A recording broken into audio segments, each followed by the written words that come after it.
Is Brad on? Hey, Michael. Can you hear me? I can hear you guys. I think Brad is on. I think he's just muted right now. Okay. Okay. All right. All right.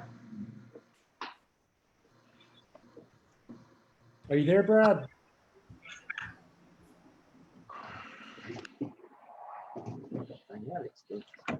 I have 5:32. I think we need to go ahead and get started. Okay. Fire in a hole. I appreciate everybody being able to make it on this type meeting. It's not what we would desire, but it's what we got. As we all know, we're working in difficult times right now everywhere. So I do appreciate all the support of the board and all the staff and all the people that make it possible.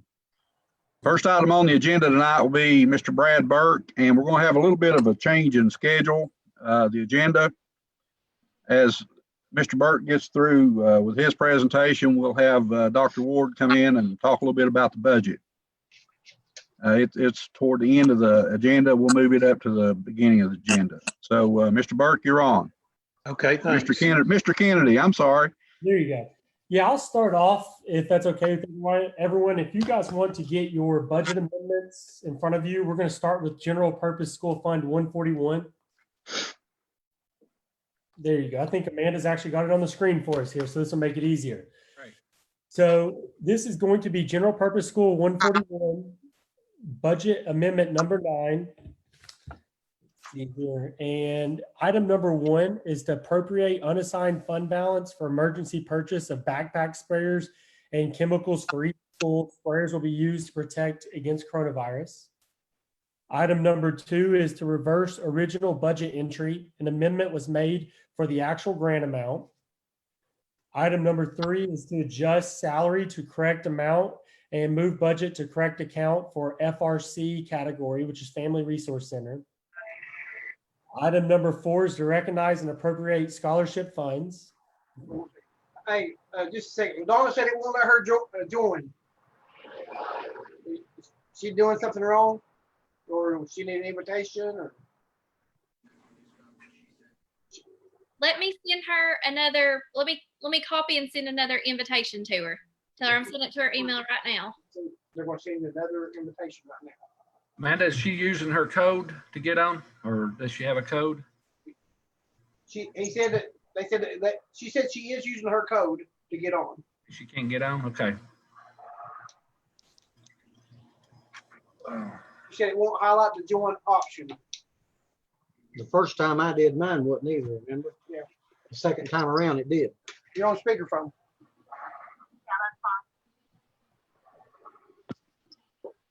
I'm going to use my daughter. Maybe I might have to use my daughter's computer. I've just resent it to her Carter K-12 email. She said she just sent it to you for her page email. Okay, send it. You just sent it again. She just did. I'm going to see if I'm on. 758.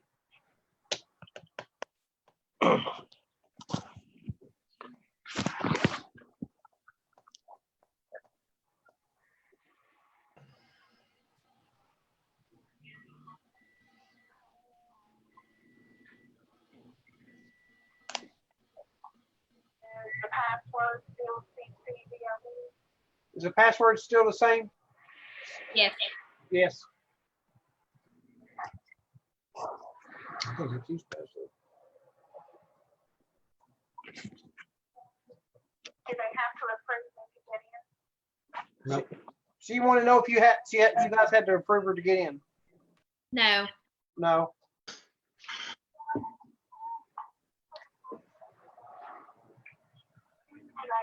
Okay, I will try this again, and if I can't get in, I'll call you back. Okay. She's gonna keep trying to get in. If she can't get in, she's gonna call us back Okay. and move forward, I guess. Okay. All right. So we're going to, I can't remember if I covered number 4, so we're going to cover it again. It's item number 4 is to recognize and approve appropriate scholarship funds. Item number 5 is reallocate funds within technology category for costs associated with installation of pipe for running fiber to vocational buildings. Item number 6 is reallocate within technology category for equipment. I'm going to scroll over. There you go. Item number 7 is to appropriate unassigned fund balance for year-end principal evaluation bonuses. Item number 8 is to recognize and appropriate safety grant received from Tennessee Risk Management Trust for purchasing safety equipment for the maintenance department. Item number 9 is to reallocate funds for paving Hampton High parking lot.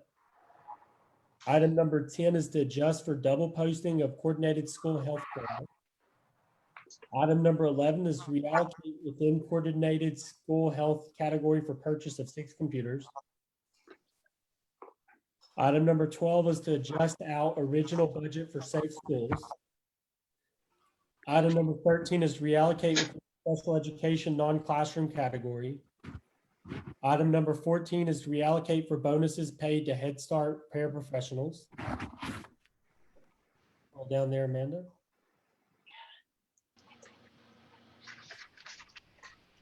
Item number 15 is reallocate within Board of Education category. Item number 16 is to reallocate within Director of Schools category. Item 17 is to reallocate within Office of Principal category. Item 18 is to reallocate within Regular Instruction category. Item 19 is to reallocate within Transportation category. Item 20 is to reverse Budget Amendment 141 7A. Item number 9, amendment was incorrectly recorded in the School Federal Project Fund 142. Item 21 is to appropriate unassigned fund balance to pay a Head Start bill from December of 2019. Upper East Tennessee Human Development Agency did not fund this expenditure since Head Start had already spent their allotted funds for calendar year 2019.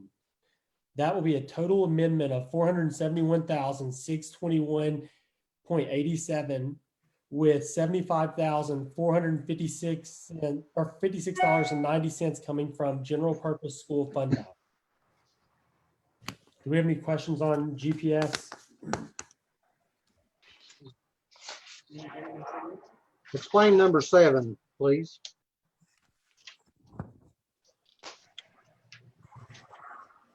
Okay. So Brad, you want to hit that one real quick or you want me to get it? Can you hear me? I can't, yes. Okay. At the end of each year, the principals are evaluated and given bonuses according to their evaluations. And this has been included in their salaries before, but this year's been broken out as a bonus payment.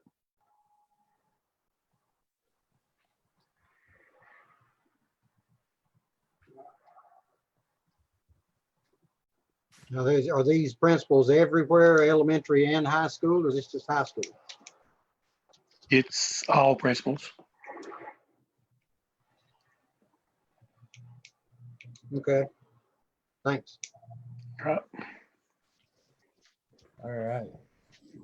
Any more questions?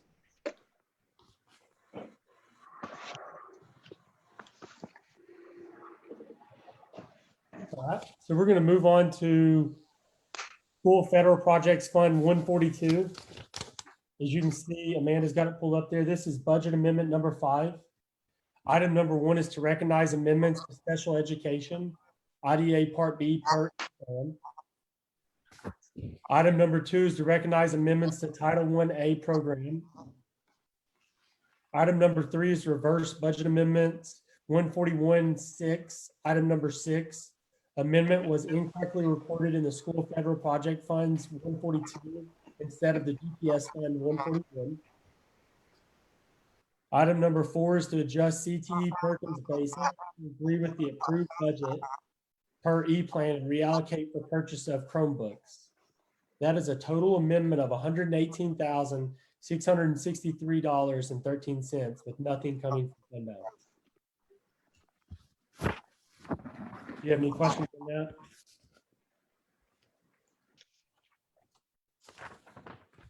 All right. One more question. We're going to move on to Central Cafeteria Fund 143. Thank you, Amanda. This is budget amendment number 6. we have 4 items. Item number 1 is to appropriate unassigned fund balance for 3% wage increase in retiree insurance premiums not included in original budget. Item number 2 is to move budget for manager salary supplements to correct line item. Item number 3 is to reallocate within food service budget. And item number 4 is to appropriate donation from Dairy Alliance. That is a total amendment of $136,526.75 with $117,925.54 coming from unassigned fund balance. And that would be the central cafeteria unassigned fund balance.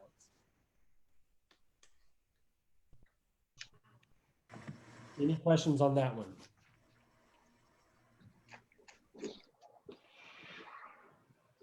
All right. We're going to move on to our final budget amendment of the day, and that will be Head Start Fund 145, budget amendment number 3.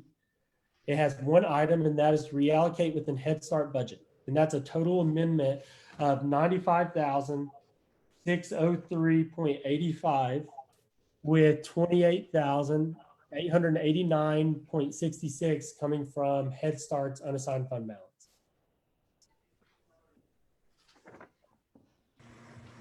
That is it for our budget amendments. Okay, Had just one thing to report on the financial side. They told us, the state's been telling us that they would get the BEP figures to us this week.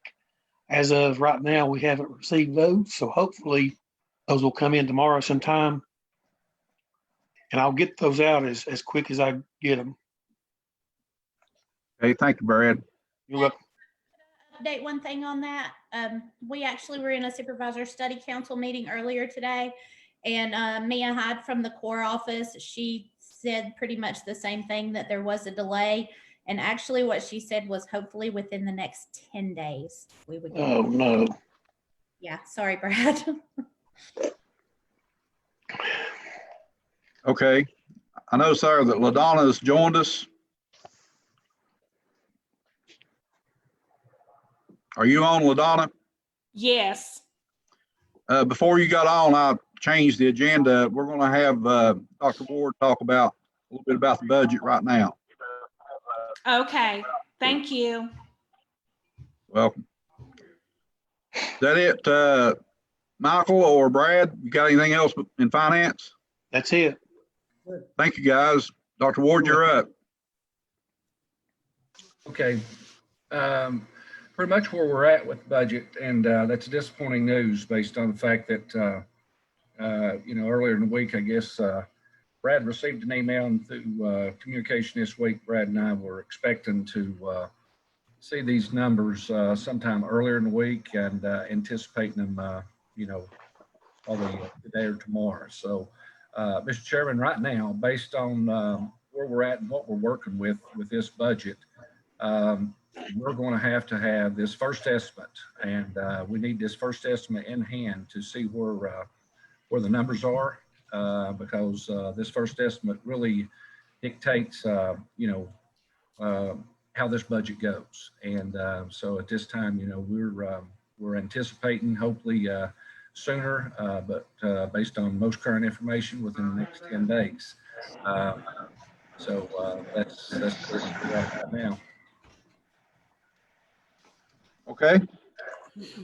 Have we checked on the bonus anymore, Dr. Ward? Brad and I have had that conversation, and Brad, please join in. Okay. Anytime for this conversation. What we do, and we've held off on doing any kind of email. We've sent out an email so that you could review it.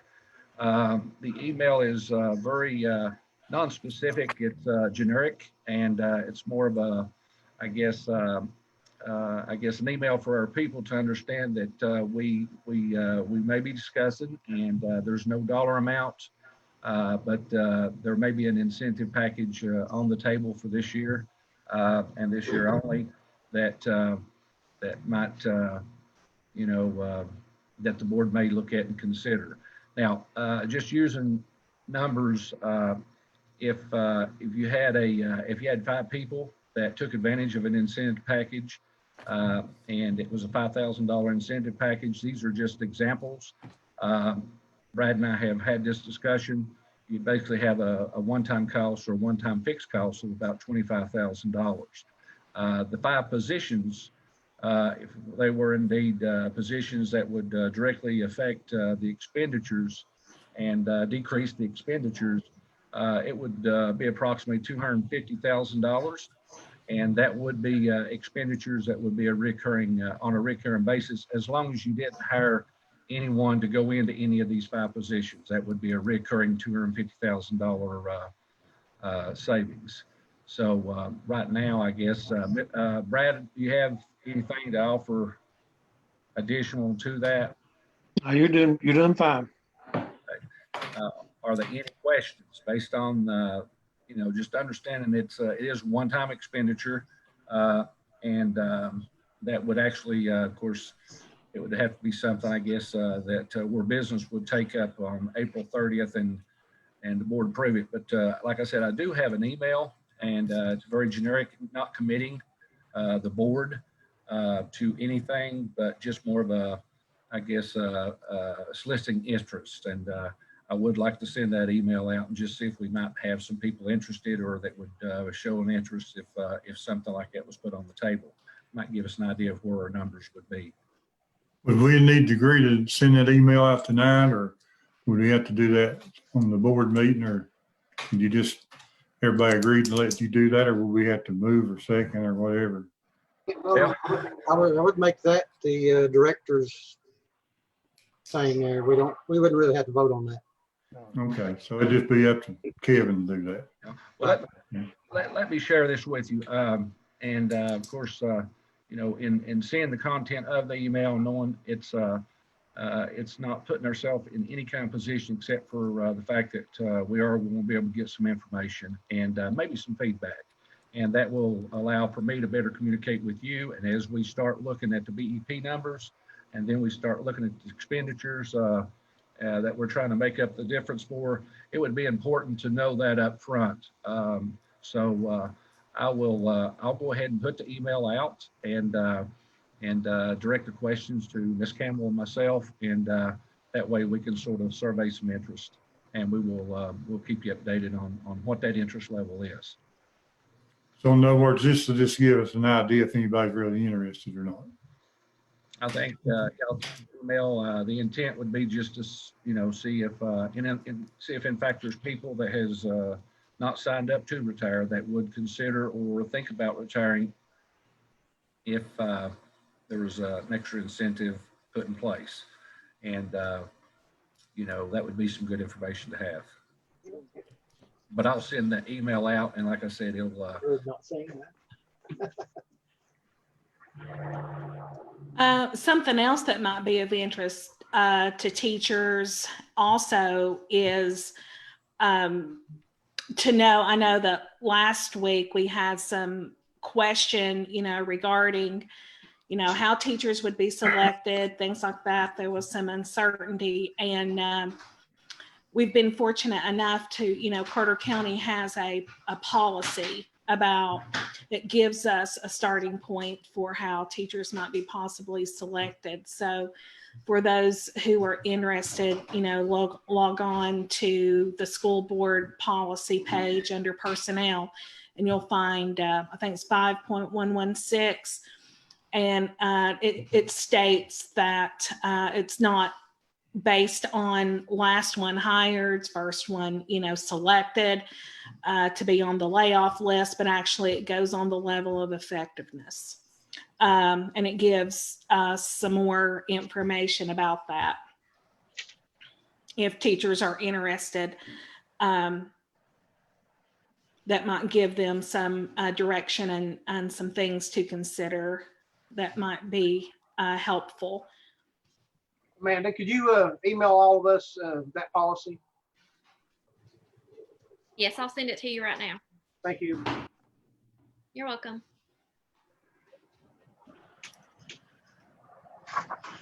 Anything else, Dr. Ward?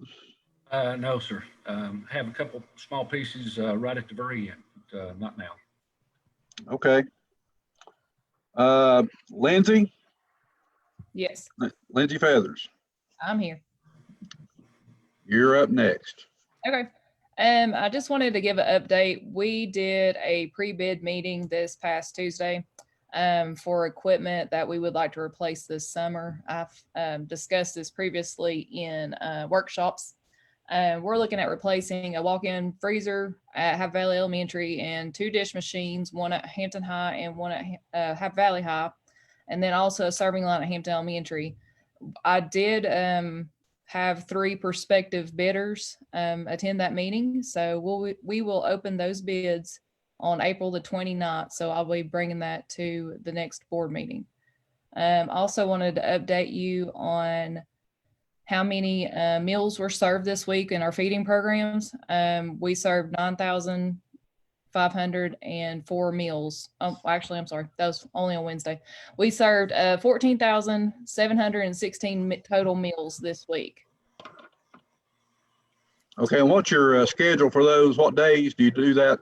We do it on Monday and we do it Wednesdays and at our 5 drive-through locations. So at Cloudland Elementary, Hampton High, Hunter Elementary, Happy Valley Elementary, and then also Little Milligan. Okay, thank you. Lindsay, have we got any new people or just the same people that's been coming out? It's been consistent. It increases as as long as we go on and everything. I can tell you that on Wednesdays more people attend than Monday, and Wednesdays we give 3 days worth of meals. So as time has went on, we are increasing weekly. Thank you. Our communities really, really appreciate it. I've received calls this week, and they really do want everyone to know how appreciative they are that the meals keep coming and that they are needed. So thank you for what you're doing, Lindsay. Thank you. We have an amazing staff and we have amazing volunteers that are making this possible. I just wanted to mention how hard the cooks have to work. They get down there early and then they'll stay, they'll be an hour or so after. I mean, they have really put in the time. Plus Lindsay's there too. But we have a bunch of good teachers that's been coming out and volunteering at Hunter, and we really appreciate it. We do. Our school staff is amazing. Both school nutrition and our principals and teachers and other people that's came out and helped out. And I mean, we appreciate it so much. And I mean, we couldn't do it without the help, but we're thankful for being able to provide that meals, for our children. So. Very good. Thank you, Lindsay. Thank you. Dr. Bowers. Hello, everyone. I just want to let you know about ELA textbook adoption. I'm going to bring this to you all at the meeting next week. For our K-5, the committee chose HMH, and for 612, they chose Pearson. So we're not asking for purchase right now. I'm just asking for your approval on our selection because we have to turn that into the state. And when do you have to turn it in? They've actually pushed that date for us until June 15th, but a lot of the surrounding districts, I know Washington County, Johnson County, Kingsport City, and some others have already put that paperwork in because we were originally supposed to have this in April 15th. So all the legwork had already been done up to that point. So I'd like to go ahead and get that paperwork turned in to them. Okay. And then also to let you all know, kindergarten registration is going online right now. We've had up to just about 5 minutes ago, 171 students registered for kindergarten next year. And then what we're going to do, that just kind of helps also with Child Find because that is through the special ed services. So Laura Jarrett's getting that information too. And what we'll do whenever we're able to meet is have all the ones that have already pre-registered come in with all their paperwork. And also we will have an in-person meeting for the ones who can't do it online. Been filling a lot of questions. So I think it's a good process that we've got it out there because a lot of people were worried. I know, and Leanne, I'll let you speak to this too if you would like. I know that pre-K and Head Start is going to be kind of falling in that same suit because I know Dr. Whaley did that last year online too. So just to kind of get some preliminary numbers, since everybody's a little nervous and would like to get their kids registered. So Can you speak to the number of online applications this year versus the in-person applications we took last year, the comparison? well, excuse me, I can tell you currently in kindergarten for the district, we have 344 students enrolled. So that's, about half that's already enrolled online. So Okay. I'm very impressed with that number, really and truly, that we've had that many apply on or register online compared to what we're doing, with everything else that's going on. So I'm very pleased with that number so far. Okay, good. Anything else? That's it for me. All right, thank you. Does anybody else have any questions of Dr. Bowers? Great, thanks. Thank you. Dr. Nave, you're up next.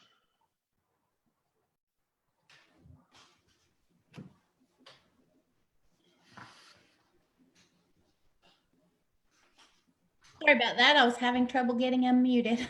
I just wanted to just do a very quick update on federal budgets. And by federal, I mean my own, which is Title I, Title II, Miss Hubbard's, which is the IDEA Part B and IDEA preschool. If you will remember, all of those budgets are combined together in the consolidated application for federal funding. But also Mr. Taylor has Perkins funds in the CTE department as well. At this time, Ms. Hubbard and I do have our allocations and we are working on these. The last we heard from Nikki when we had our meeting, I think 2 days ago, he still didn't even have his preliminary allocations. So basically with where we are in this process is the workshop in May when we discuss all of these budgets, and we'll be asking for approval at the board meeting. Dr. Nave, we met with, had a teleconference today with the State Department, and they still have not given us our final numbers. Okay. Now, Ms. Hubbard and I do have ours. They are preliminary, but that is what we're supposed to go with right now. And then we always receive a final allocation in like August or September. So, but in May, we should have all these ready to present to you. Okay. Anybody have any questions? Whenever that's presented, or actually way before that it's presented, if you could send us something online that lets us know how that money is to be divided and how the percentage and what is the formula for the amount of students you have and the amount of funding. So we just want to make sure that we know how those funds have historically been generated to schools and how much that the schools have gotten in the past. Our elementary and high school too. Are you talking about the school spiral in particular? Is that what you mean? I'm talking about how much money that the schools have gotten in the past and what is your spending formula or your allocation plan for how the schools get that. That is included in the application every year, so it will be part of it. I can do something separate that's more detailed outside of that if that's what you want.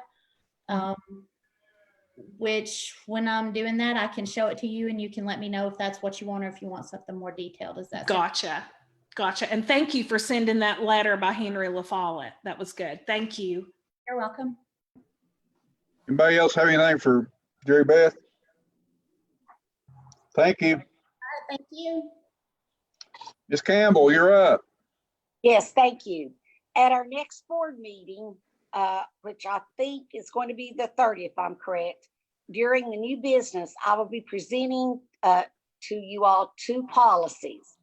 One is about emergency closings, and then one is telework during emergencies. And basically, the emergency closing, which you all have a copy, is the online 12. The director of schools is authorized to continue to pay employees who are not able to physically work because of the situations that we're under, and receiving at the regular wages. And then the telework is talking about how some will be, just paraphrasing it, will be maybe working at their home or different scenarios. And when we do these policies, I know we normally have 2 readings, but in this particular situation, after I sent them, I will ask if you all would please approve them on the first read. That was the next thing I was going to ask. Due to the fact that we're in this coronavirus stuff, this really is now. This is, so I would think that'd be good. Yes, sir. That's all I have. Okay, thank you. Anybody else have any questions of Ms. Campbell? Ms. Miller, you're up. Thank you. We received notification from EMD, from Ballad this week, that they will be discontinuing their contract with EMD at the end of this school year. So we have a contract with both Ballad and EMD. And so we've had John Banks to take a look at the letter and to look at both of the MOUs. And so we will be making a recommendation, I guess, next Thursday as to how to proceed with that. Mr. Chairman, can I add to the conversation? Sure. Okay. Ms. Miller had called me and informed me of the communication that she had gotten from Ballad. Right now, Ballad and EMD, like she just mentioned, they are partners. We have been notified that they're canceling their contract. I've had Sonia with the information directly to follow up with John. Then this morning I followed up with Mr. Banks and had the conversation. One of the things that I feel like we need to do, and I guess that is it is something that maybe I can do that allows us to come into May workshop with some options. Right now we have there's a 90-day window to cancel. Now, where we have a contract right now with Ballad and EMD, and that contract is changing, I feel like it's necessary, and I've talked to Mr. Banks, and he feels the same way, and John can add in any comments or information that he thinks he needs to.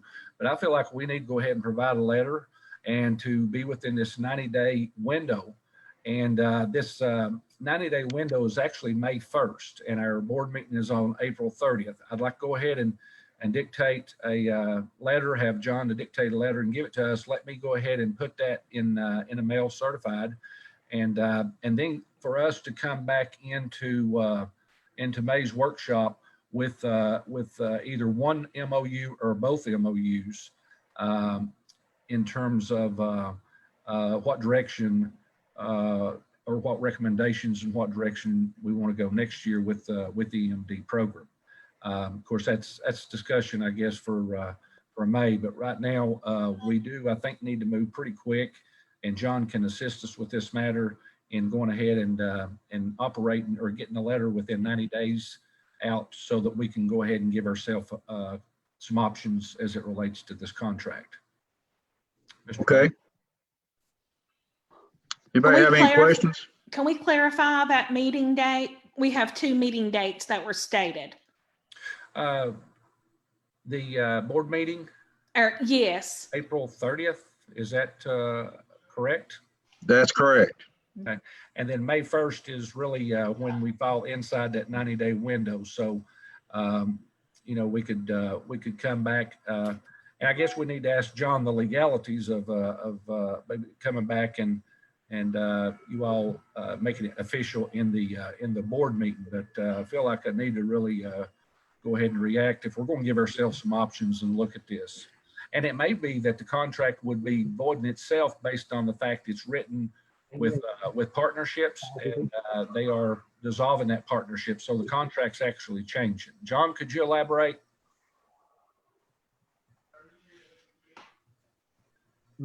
Am I coming through? Can you all hear me? Yes. Yes. Okay. The contract we're talking about isn't really with Ballad, although somehow Ballad is involved with it. I'm not sure how, but the contract is with the Blue Ridge. And it's a contract that runs from year to year, and the effective start date is August 1st. So we have to give notice 90 days in advance to get out of that contract. We've been looking at that contract very carefully. And I think Kevin has the authority as the director to give notice that we're terminating the contract with Blue Ridge. But as a safeguard, I think it would be appropriate to have the board ratify that at the meeting. But it's my advice, and I'm going to go ahead and draft the letter for Kevin tomorrow, so we don't run afoul of the window of opportunity to get out of the contract. So do we need to do that on the April 30th meeting? Yes. Okay. And that can be on the consent agenda. It's not a big thing. It's just to ratify Kevin's termination of the contract. Okay. And then we'll bring it back to the May workshop, Mr. Chairman, to have discussion about our options with the MOU as we move forward. Okay. Anybody else have any comments, questions? Hi, this is Dina with EMD. I'm sorry this got on. If y'all have any questions or need anything from me, just please let me know. Okay, Dana, what we would probably do is as we move into next month's business, there will probably be an opportunity at that time when, we take the MOU that you all have submitted. And then, of course, Ballard may want to, or Blue Ridge may want to resubmit another MOU. At that time, I think in that workshop would be when the board has had that time to look at that information, would be time for us to maybe bring you on board. That sounds great. Thank you all so much. Okay. Thank you. Does anybody else have any comments, questions?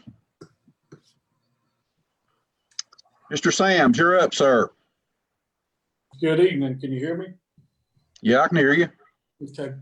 First thing I want to do is take just a second to thank the board. I had multiple people in the transportation department just appreciative of the being able to be paid through this very difficult time. So many of them has asked me to make sure I thanked every one of you personally. So moving on, the first thing, the bus we bid out for the 2021 year, we only had one bid at $94,118 from Mid-South. That'll come out of transportation equipment money for next year.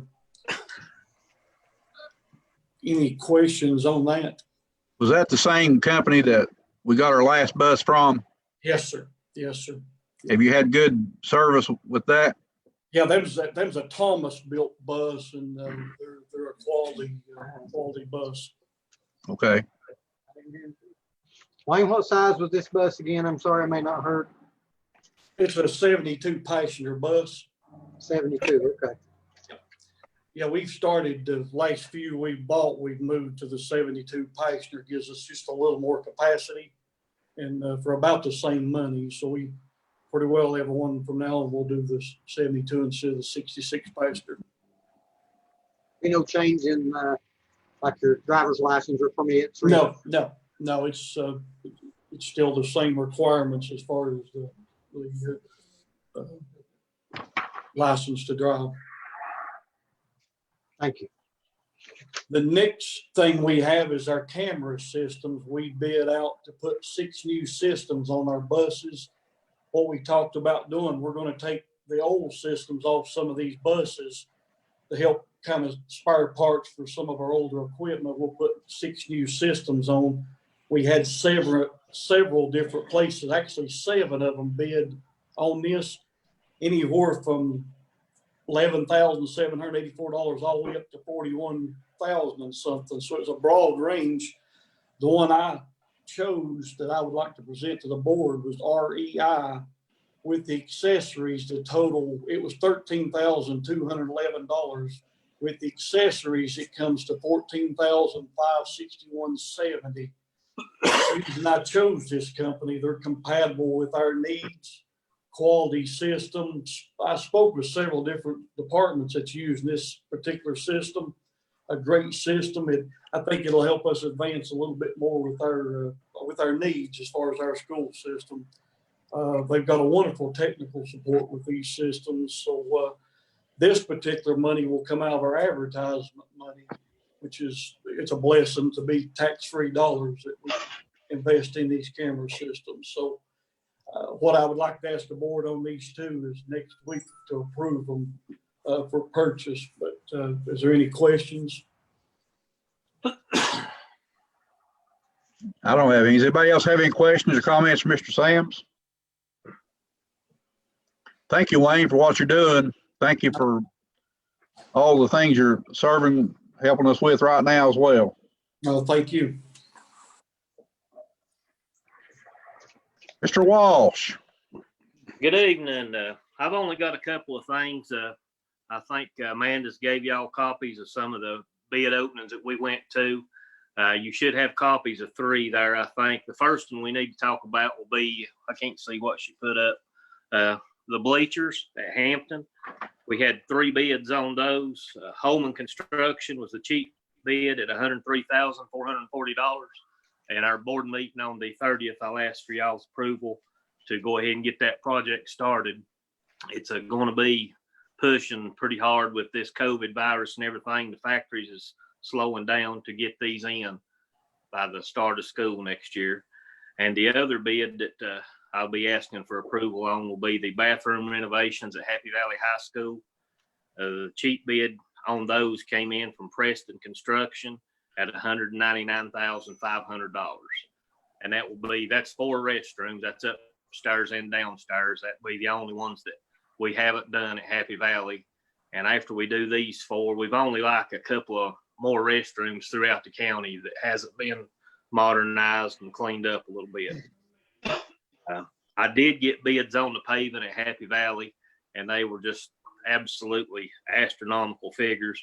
And I've talked with Dr. Ward, and we're going to look at going back and maybe doing something different there. But the cheapest bid on the paving was $270,224, and I don't think that's something right now with the money situation, everything, it would be feasible to do myself. But if the board wants to go ahead and do that project, give me your desire on it, and we'll do what y'all need to do. The last thing would be we always buy some fire air conditioners, window units, and PTACs every year toward the end of the school. I don't think we'll need them this year, but we'll need them come fall. We probably have 2,800 units throughout the county, and I usually buy 10 window units and 10 of the PTAC units. And we take that money out of our JCI, the Johnson Control Fund that we had set aside. And I will be asking for 2 separate POs, one for $5,000 for Lowe's for window units, and one for $8,781 for Johnstone Supply for the PTAC units. Also, during the 30th board meeting, I should have the other 2 bids ready for approval on the repairs to the Cloudland Elementary roof and chimney modifications at Happy Valley High School. That was something the state boiler inspector is making us do when we put a new boiler in.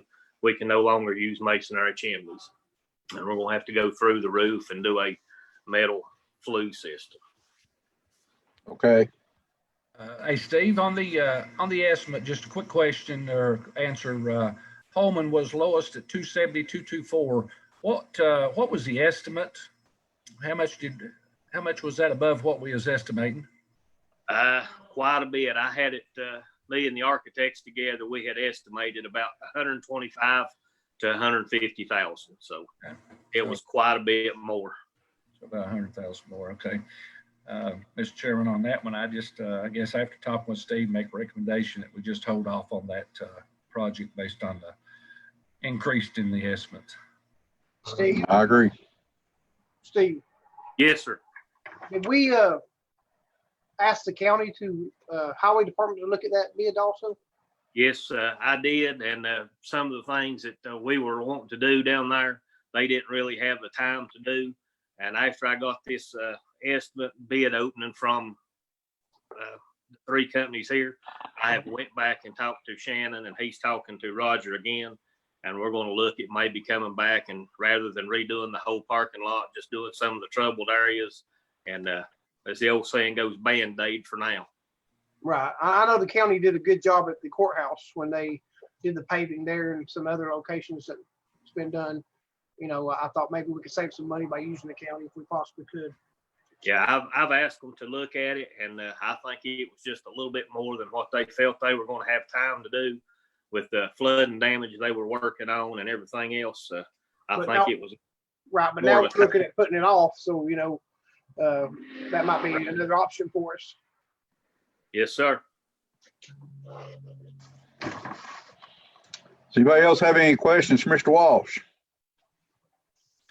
Steve, just for the record, you are actually working with the highway department on a smaller project, Hampton High School. And Yes, and Hunter Elementary. Right. They are doing a ball court for us at Hunter, where we took the ball court when we put the new trailers in at Hunter. They're going to do that. They've got it about halfway completed. It's ready for asphalt now. And they are going to do the paving on the front of Hampton High School for me. Okay. Anybody else have anything for Mr. Walsh? Thank you, Steve. Thank you. Mr. Banks, you're up, sir. It's been a busy week in the law section. We've been over some of what we've done. I was asked about time limits on lease agreements for things like copy machines and the like. And with Brad Burke's help, Brad very graciously was able to furnish me with some publications he'd come across from the Tennessee County Technical Assistance Service.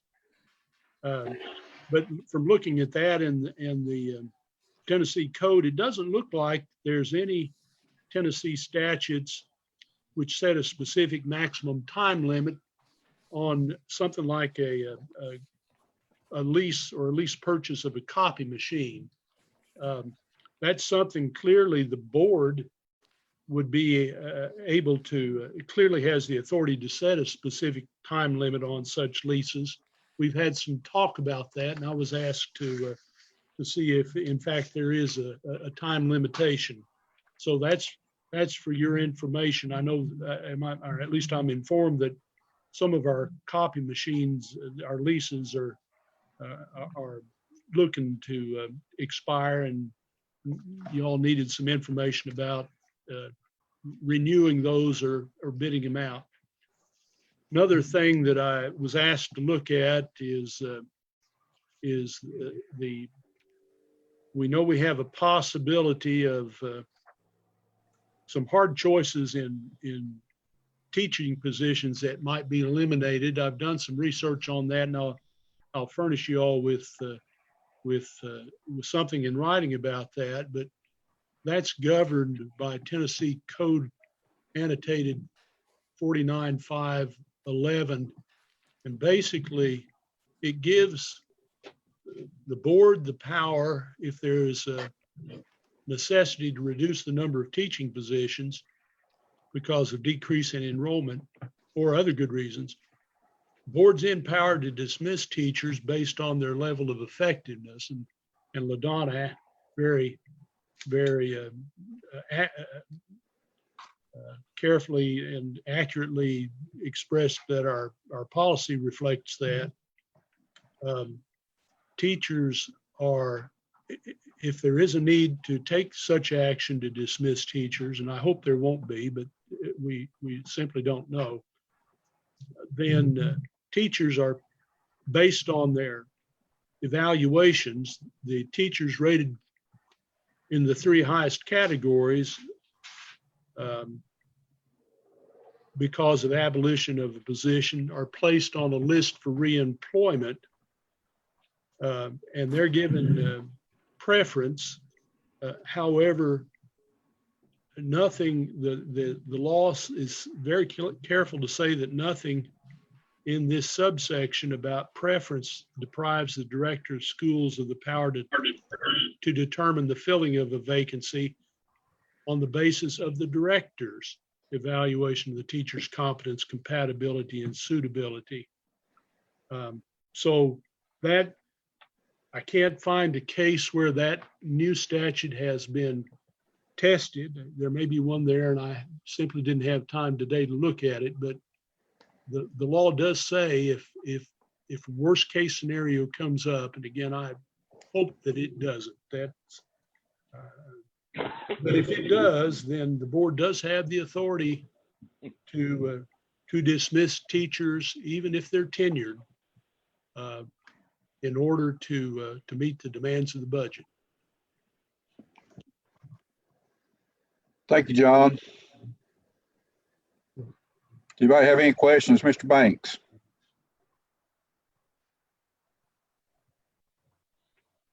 Thanks again. Dr. Ward? Okay. Gary, I think LaDonna was saying something, but she muted out. I'm sorry, I didn't hear it. I didn't want you to hear my dogs bark. Oh, We may need to go into a legal session at some point. yeah, I can see that coming somewhere down the road. Thank you. We can go into legal session if we have pending or threatened litigation. And I think LaDonna's observation is accurate. We may be faced with that sometime in the not too distant future. It's certainly a possibility. Okay, thank you. Anybody else have any comments, questions for Mr. Banks? Dr. Ward, you're up. Thank you, John. Let me call on Miss Leanne Carr. She has something she needs to talk about. Good evening, ladies and gentlemen. Can you hear me? We can. Okay, I wanted to let you know that as far as pre-K goes, Dr. Whaley stated that she has about 12 people who have used the online registration.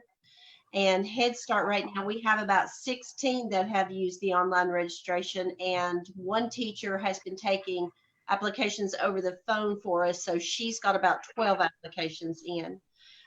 It's posted on, we created a Carter County Head Start Facebook page so that we could roll that out there. And it's had a lot of shares. And we also sent information to WCQR to post on their community site in hopes that people would see that. And tomorrow I intend to hit a few more radio stations and try to get the word out there. We're not beyond printing up flyers and sending, you know, when the food is distributed on Monday and Wednesday, make sure that that information gets out to the people that need it. Okay. Okay. All right. Thank you. I appreciate you. Okay. Yeah. Let me see if I'm. All right, Mr. Chairman, I got a couple things I want to talk about. The CARE Act, from best understanding, we're going to be receiving approximately $300 per student, which is in the amount of about $1.5 million. Now, I did today make some phone calls, and that money is going to be pretty much geared towards distance learning. Taking and building technology and the distance learning opportunities with our system. And I'm sure that as that money's coming from the federal into the state, it is directly associated with this pandemic and any future outages or something that, God forbid, that school systems may be familiar with, that they'll have a distance learning program set up. So that is pretty much the information that I've got on the CARES Act and that $1.4 or $5 million. Hold on a minute. When do you expect to hear from that? In terms of the money, or? Yeah, when do you expect to get some answers to your questions you were talking about? I have gotten some answers, and I think it's primarily, pretty sure it's just primarily going to involve distance learning. But I have got a phone call into Nashville, and trying to see if there's any other areas or any other ways. But I think it's primary technology and distance learning is the way that will have to be utilized. But I will update you as I get additional information. I know the first part is true. There could be, you know, other requirements that goes along with it. So, I'll update you as I get that information. Okay, thank you. Second thing is, just want to let you know that this week have had the opportunity to talk to every high school principal, elementary principal. I've had some very good conversations. As it relates to next week, we've had Zoom meetings with our principals. Of course, we've had Zoom meetings with our supervisors. Next week, we're scheduled on Tuesday to do a Zoom meeting with all principals. With that part of that discussion will be grading and final grades. This last distribution of the packets in which our teachers at each individual school has worked up, be talking about how we're going to distribute those, how we're going to collect those and get them back. And then also we'll be having discussions and talking to the high school principals about credits granted at the high school level. We will, once we have this meeting on Tuesday with our principals, we will get this information out to our teachers and our parents. Dr. Bowers over the last week has been in touch with the ELA and math teachers. She has been Zoom meeting with those people, talking about any issues, also discussing student communication logs. And then in the upcoming week, she will be having Zoom meetings with the science and social studies teachers as well. The last two items that I'd like to mention, I'd like to thank Walmart. They've given us two different packages of I guess lunch goods. It's non-perishables. They've actually told us to come down 2 weeks ago. Those have been distributed out to the different drive-by locations. They have got another load. I've got 3 people with trucks, 2 other people that's going to work with me on Monday to pick up the second batch of bags of goodies for the pickups. So we'll get those out to those sites on Monday. And the last thing, Michael had mentioned something earlier, and I received an email from the EMA director, Gary Smith, and it was in regard to tracking our purchases as it relates to this COVID-19. And I've mentioned that to Amanda. We are tracking. Of course, we know right off the bat the backpack sprayers and some of that equipment. Steve, you took care of most of that for us. It's the invoices are what we've got to keep up with and get that to EMA at a certain point. And then through FEMA, I think that we can apply for reimbursement for any items that we get bought in relationship to COVID-19. Just to comment about that, that kind of gets into the area where I work as well. I can tell you this, anytime there's an emergency like this, like COVID-19 or floods or whatever, the nickel starts. It starts the very minute that we have the problem. But if we don't have documentation to show for it, we lose it. It's absolutely imperative that we have good records, good documentation on every expenditure relating to this event. Because when the federal government comes in to evaluate your claim, you got to have good documentation. So many times cities and counties lose lots of money because they didn't have somebody documenting it correctly. It can be anything from pens and paper to man hours to materials bought. But if you don't have records, you're going to lose it. So there's been a lot of copier paper that we've used here at central office, and that's something I will share with the principals as we talk on Tuesday about tracking and keeping up with how much paper they're having to use additional above and beyond to get these packets out. So that's a very good point, Mr. Chairman. We'll do that. Okay, I've got a question for Jerry. Yes. In your experiences doing that, did they ever reimburse you? I think you just mentioned something about wages. Did they ever include additional dollars for wages that people are putting in during this time? If there's good documentation to back it up, they will reimburse everything. Now, most of the time that involves things like first responders, firefighters, police officers, emergency medical people, things like that. But in this case, involving our schools, it could be anything school related. As long as we've got good documentation and we can show that this is what we did because of this problem, then we can get reimbursed for that. Now, who knows when it's going to happen, because the federal government doesn't work in a, a fast manner, but they're usually pretty good. If you've got good documentation, they're going to make it right. Well, we're fortunate that you know that information, and I hope that our food service people that's working the extra hours and stuff, and the custodians, anyone who's put in the extra hours, I hope that they'll benefit. Kevin, could we recoup some of our SRO money? I'm sorry, who was asking? I said, this is Mickey. I said, is there a possibility we could recoup some of our SRO funds since they're not actually working with us right now?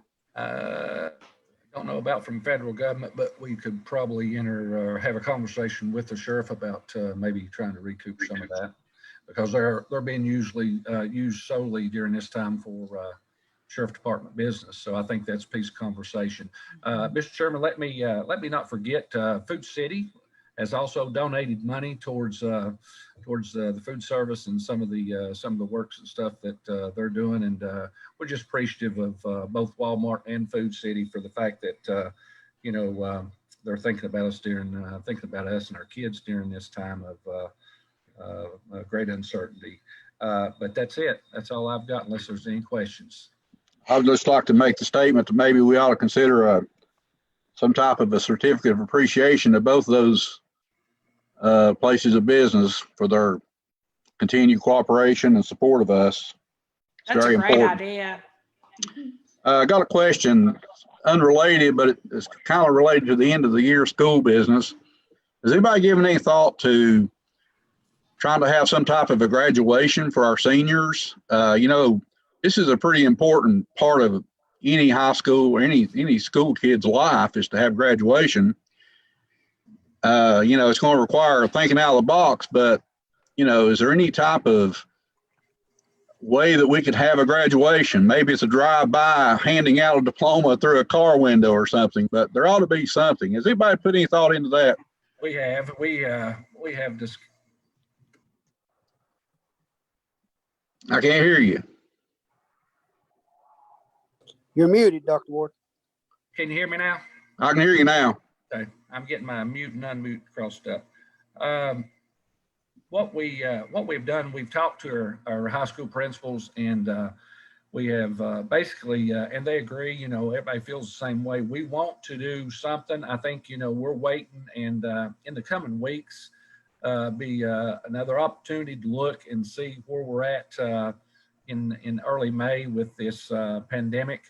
And even if it's something as far, and they've agreed, even if it's something as far into June or July, when conditions are better, and possibly maybe being able, I guess one option is maybe doing an outdoor ceremony, or like you said, there's several options on the table. But as we move toward the end of April, we will have additional conversations and try and get some ideas and from our supervisors and our principals and anybody who wants to give us some feedback. But we do know that some other systems, as it relates to the group, the superintendents, they are sort of sitting and waiting and watching sometime 1st of May, looking and seeing how our situation is.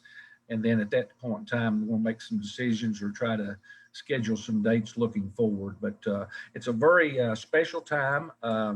I think everyone's on the screen tonight has been a part of and has participated in a graduation. We know how special it is. It's a big day in the student's life. It's a big day in those family lives.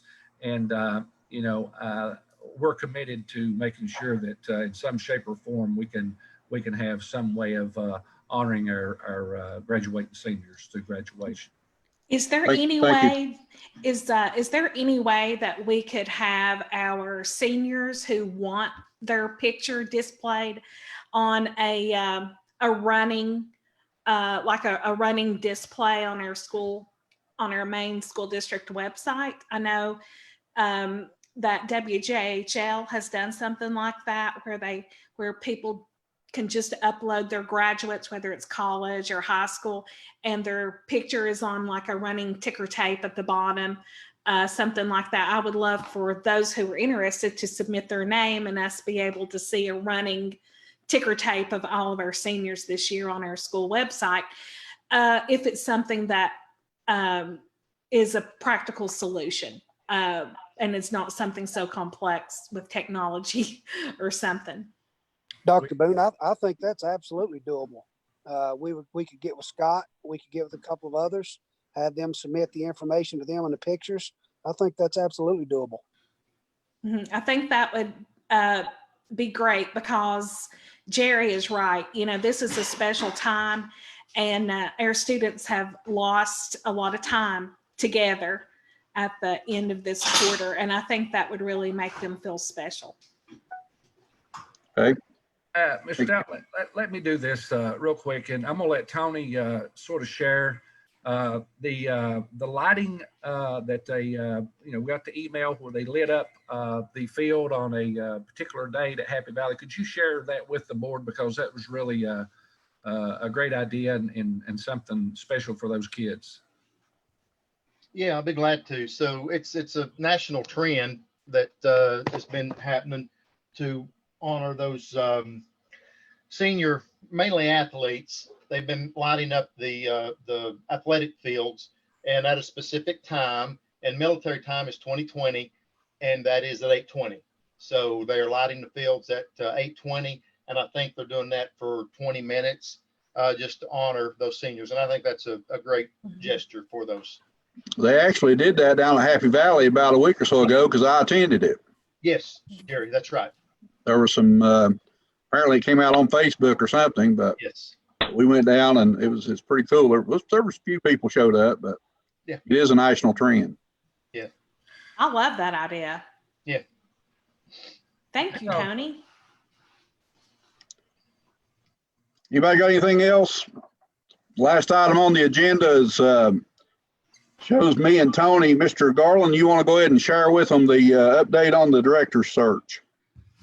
Yes, I'll be glad to. And I'm actually was very glad to see that on the agenda, because we need to share the process, the timeline, and what all we've been through, because this, as well as the budget and policy, is as important as anything that we could possibly do as a board. So I do want to go back in time just a little bit and share the timeline. I'll be brief. I know this is the last thing on the agenda and you always want those things to go quick, but anyhow, on October the 4th, we had a workshop 2018 where we invited TSBA to attend and to share with us what their methods and criteria for conducting a search for a director would be. We took no action at that time. We ended up extending Dr. Ward's contract by a year.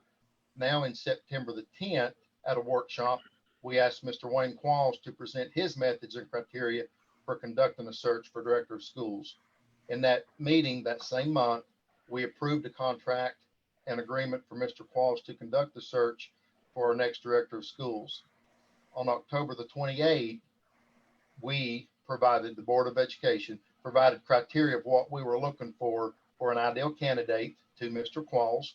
Mr. Qualls placed an ad for Carter County Schools Director on December the 19th in 2019. And then from January the 6th to the 31st, candidates were able to submit their applications, their letter of interest, and other documents to that website. At that particular point, Mr. Wayne Qualls used the month of February to provide a short list of candidates based on the criteria that we provided to him and their credentials. And on March the 8th, the board members was provided the list of names and their documents for the 8 candidates that was shortlisted. March the 14th, members conducted individual interviews with 8 candidates. On March the 27th, members individually provided their singular candidate or their top 3 candidates in order of preference to Mr. Wayne Qualls. Excuse me. On April the 6th, Wayne Qualls provided the final scores for the candidates per the scoring mechanism that was used, having one candidate that clearly separated themselves from the others. That top candidate will present a 20-minute presentation on April the 30th. Now, should the board, that we may at that time make a motion to request to enter into negotiations. We may do that. We'll base that off the 20-minute presentation. Should that go well, then we can potentially call a special call meeting on March the 14th, where we would approve the contract. You said March the 14th? Yes, sir. I mean, May the 14th. I'm Hey, sorry. May 14th, May Forgive 14th. me. Yes, John. Thank you for the call out. May the 14th. Yes. And that's where we're at. Somebody got any questions? Anybody else have anything? Any board members we didn't discuss?